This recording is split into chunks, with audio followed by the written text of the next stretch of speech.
ஹாய்ங்க. இன்னைக்கு டே 5 weight loss challenge. Empty ஸ்டொமக்கில ஒரு சொம்பு நிறையா வெதுவெதுப்பான சுட தண்ணி எடுத்துக்கிட்டேன். மார்னிங் பிரேக்ஃபாஸ்ட்டுக்கு வந்துட்டு ஆனியன் போட்டு ஒரு ஒரு தோசை எடுத்துக்கிட்டேன். நல்லா பெரிய தோசை ஃபில்டு வித் நிறையா ஆனியன்ஸ் போட்டு எடுத்துக்கிட்டு, கார்த்திகை தீபம்லாம் வரப்போகிறதுனால இந்த விளக்கெல்லாம் வாங்கி வச்சுக்கலான்னு சொல்லிட்டு அங்கே போயாச்சு.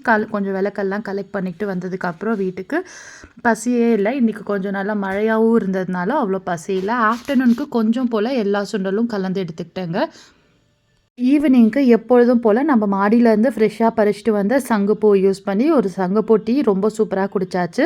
சங்குப்பூ டீ உண்மையாலுமே அவ்வளோ ரெஃப்ரெஷிங்காக இருக்குங்க. அடுத்தது பார்த்திங்கன்னா நைட்டு டின்னருக்கு ரெடி பண்ண ஸ்டார்ட் பண்ணியாச்சுக்கு. இன்றைக்கி வந்து பர்டிகுலர் டே பிரதோஷம் அப்படிங்கிறதுனால இன்றைக்கி நைட் வந்துட்டு ஹவுஸ் அப்படின்ற ஒரு ரெசிபி தான் செஞ்சுருக்கோம். இது வந்து அரிசி பருப்பெல்லாம் போட்டு செய்யக்கூடியது.